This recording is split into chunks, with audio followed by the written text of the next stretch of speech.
胜利奇迹，或者要永无止境的勇气，而这一种任性就是爱，或者是奇迹。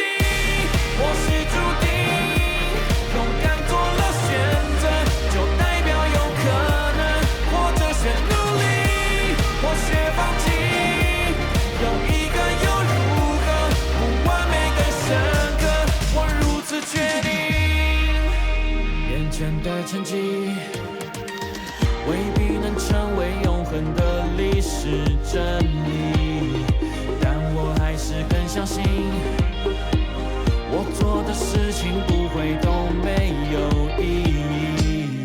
会不会存在就是一场没规则的游戏，拥有或是失去都让我渴望胜利奇迹，或者要永无止境的勇气，而这一种任性就是爱，或者是奇迹。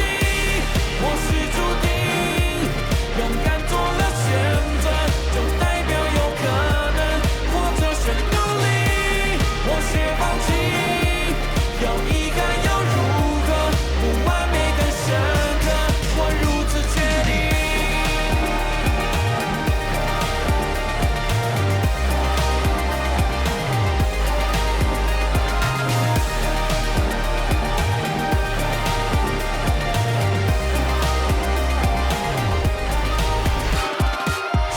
有限，只是表面，生命也应该不止一种绝对，因为无限在心里面，怎么能不带着爱走完全程，或者沉淀。